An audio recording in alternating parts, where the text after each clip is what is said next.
Folks, common wisdom as a YouTuber is that you put the thing people most want to see last in the video so that they watch the whole video, and that's good for YouTube's analytics. But that's never been my style. I want to get right to the thing that you're probably most curious about, and that is the latency of these goggles.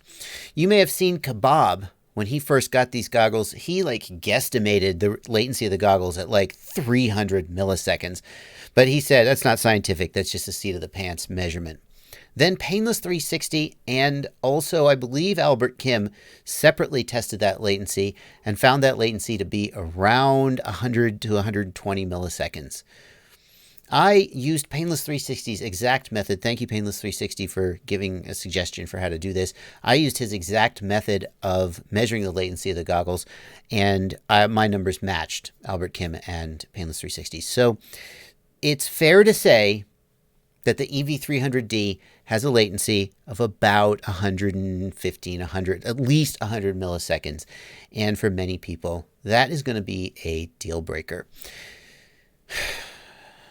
Which I sigh about because, as you will see in the rest of this review, this is a freaking good goggle at a freaking good price point.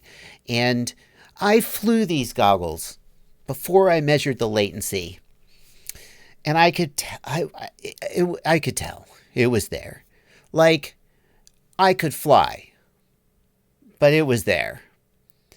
So as we go into this review, I'm going to give you a straight review of these goggles, and you can watch the review and decide what you think about it. But before we do that, you got to ask yourself the question, is 100-ish milliseconds of latency too much for me? Because if it is, then you may not even want to consider these goggles. Now, that was the intro to this video that I recorded and was going to post, but then Eachine announced we've got a firmware update, and it fixes the problem. Sort of.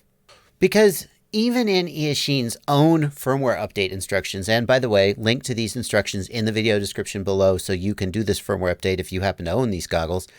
Even in their own firmware update instructions, they say that they fixed the problem for PAL cameras. 70% of the time, there's 43 milliseconds of delay, which is not that great, guys. The HDO2 that I measured had 20, 25 milliseconds of delay. Oh, and then some of the time there's 86 milliseconds. And if you've got an NTSC camera, it's 129 milliseconds, basically the same that we've been measuring.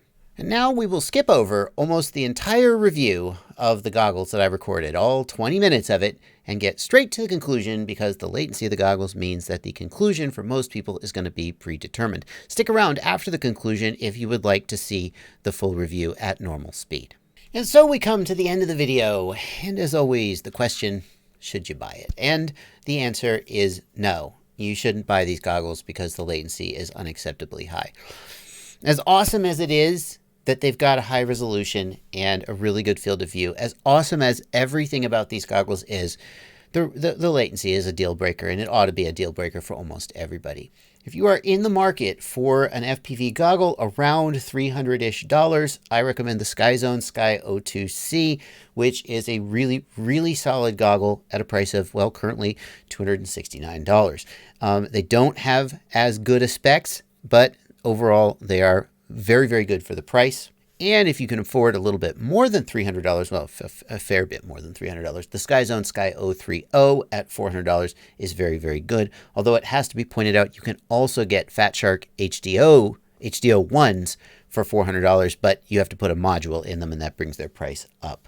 So there you go. I wish that this problem didn't exist because I want to be such a big fan of these goggles. They are at exactly the right price point. Their specs, their image quality, even the receivers are so impressive.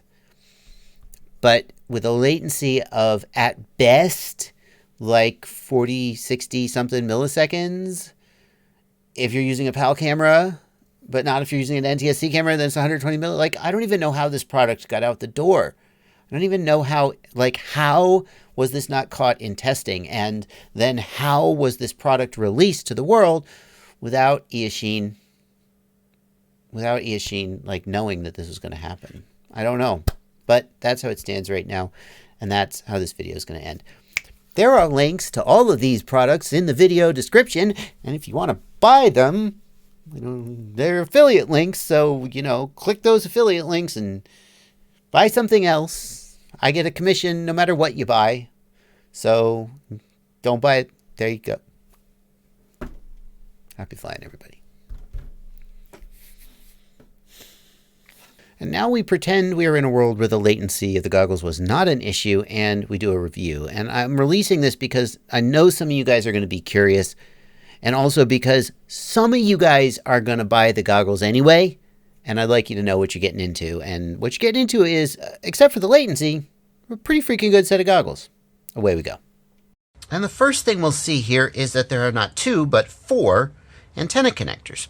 And this is something that Eachine pioneered with the EV200D. They have not diversity, but quadversity. So you can put 4 antennas on this, and it switches between them. It's on which one has the strongest signal.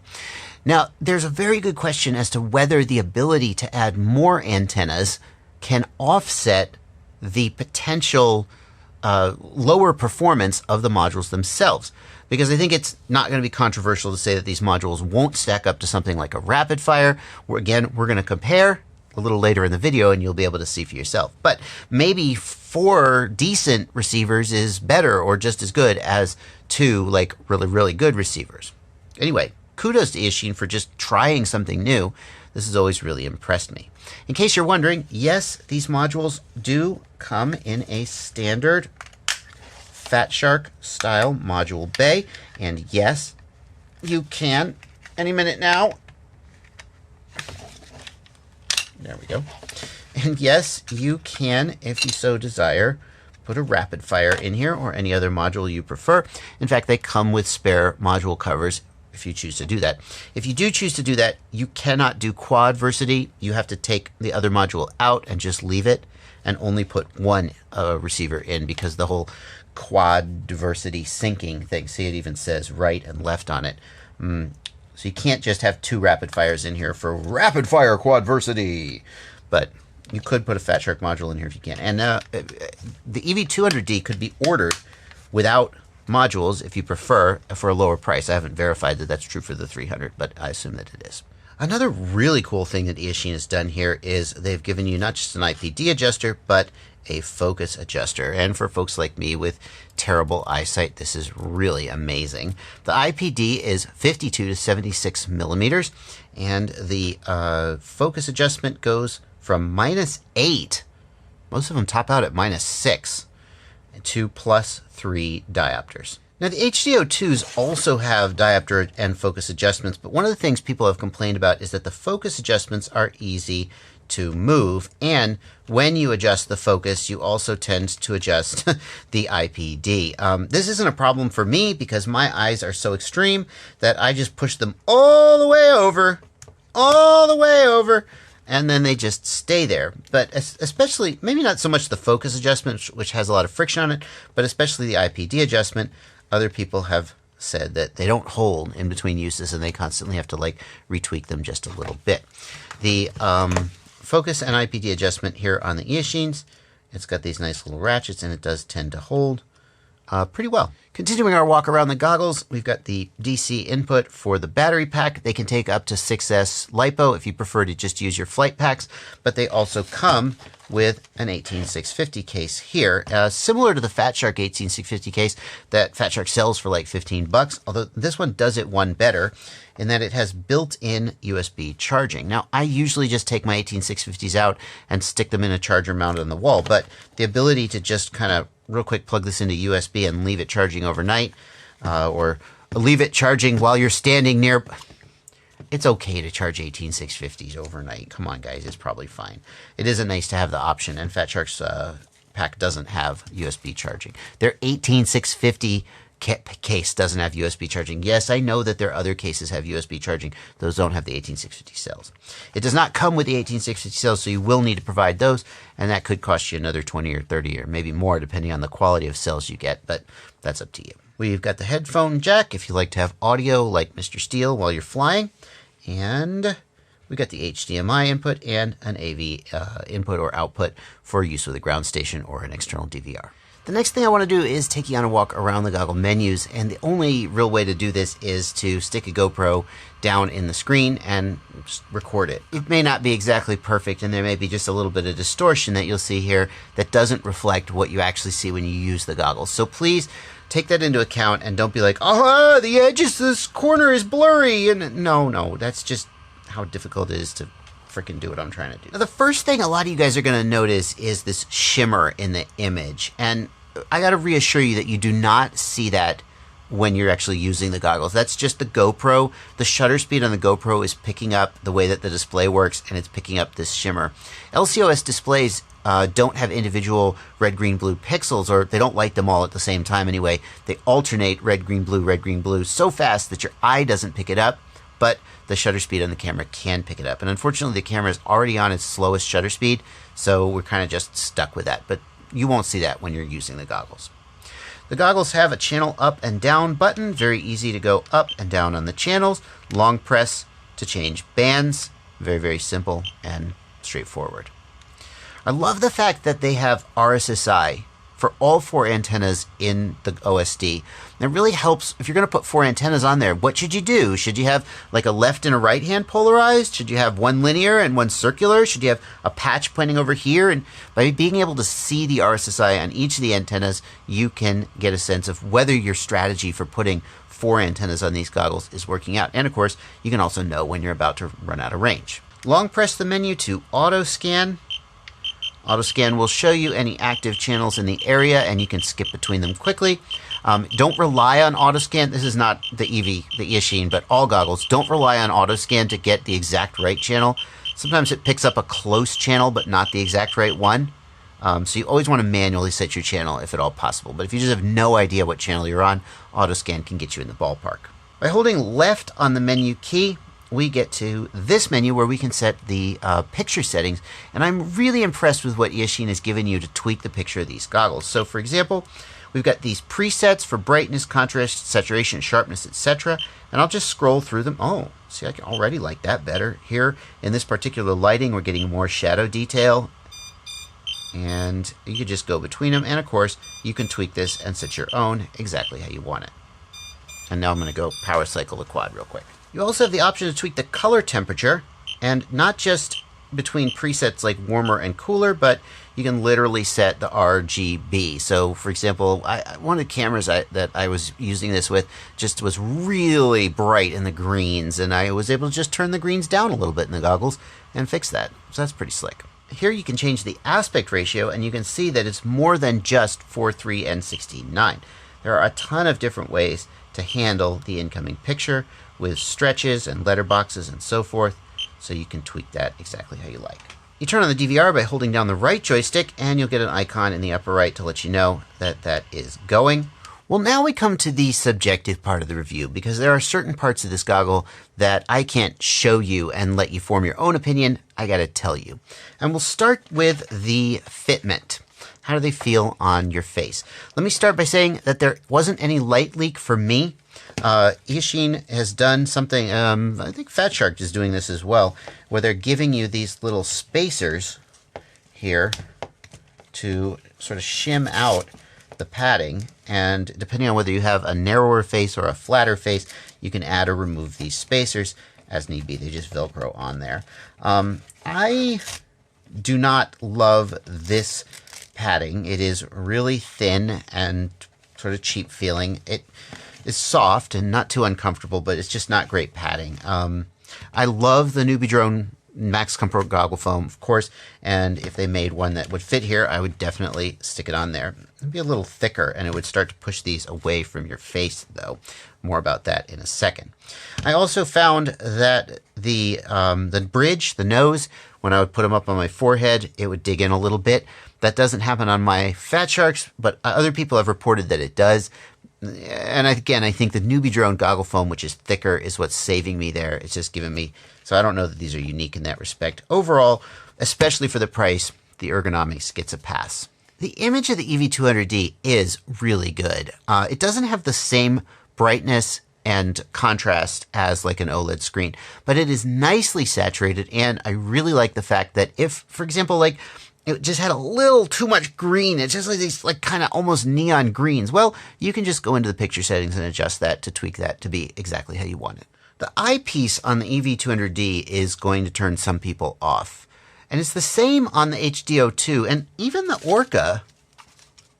Yeah, it's the same on the Orca, although the Orca doesn't. I thought it was the adjustable focus that makes this happen, but the Orca doesn't have adjustable focus. One of my friends described it as looking at a square screen through a round hole. Some people notice that round outline more than other people. And you could even kind of see it when I was working with the GoPro. Where's the GoPro? I'm going to try and capture it here with the GoPro. Well, when the GoPro gets close enough, yeah, you can kind of still see it, depending on the lighting and the exposure. And not only do some people find that sort of circular tube effect to be distracting, but in addition, it kind of limits how sensitive it is to your eye position.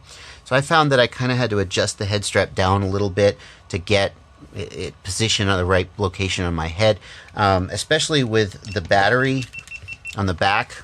I would definitely use, there's an over the head strap that it comes with that I don't have installed, but I would definitely use that, especially if you're wearing the battery over the back, to allow you to kind of adjust the goggles on your face so they fit exactly right. To me, the sort of square image through a circular tube effect is not distracting. I don't mind it, and I like the overall quality of the image.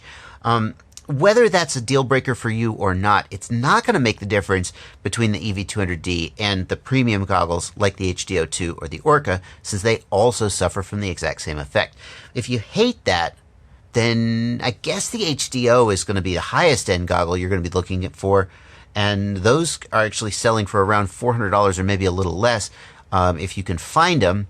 I'm not sure what else. I guess the Attitude would be the other one you'd be looking at. It also doesn't have that effect and is in a similar price range. The last thing we got to check is the performance of the RF modules on the EV300D. And I'm going to go ahead and start you with the first one here, and while I do a little bit of explaining of what you're actually seeing. First of all, in case it's not obvious, you are looking at a GoPro pointed at the screen of the goggle. You are not looking at a DVR. You're not looking at an external screen. So you are seeing exactly what you would see if you were wearing these goggles. A question that I had to answer when running this testing is, what do you do with the extra 2 antenna connectors on the EV300D compared to the other goggles which don't have them? And I decided to, number one, I've got 2 Omnis on the EV300D, and they are cocked at about a 45-degree angle to each other, or a 90-degree angle, so that you get a little bit of differentiation on which direction the bounces might be coming in from.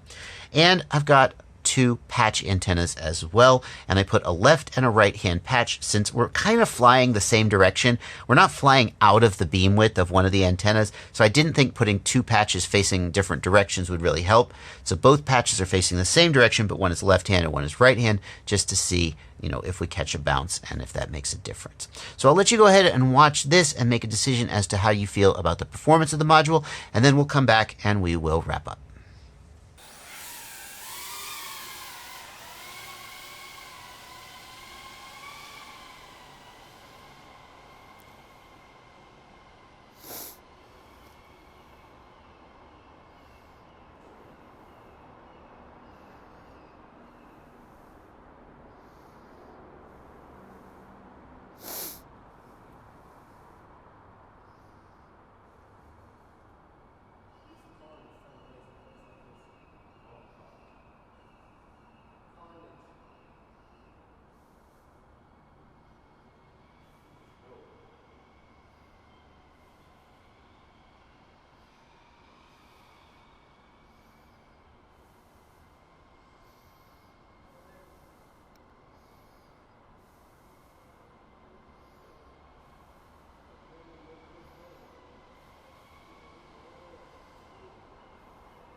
It's worth pointing out that the rapid fire screen is rolling here because the signal is so weak that it has unlocked and gone back to mode 2 where it doesn't do sync reconstruction.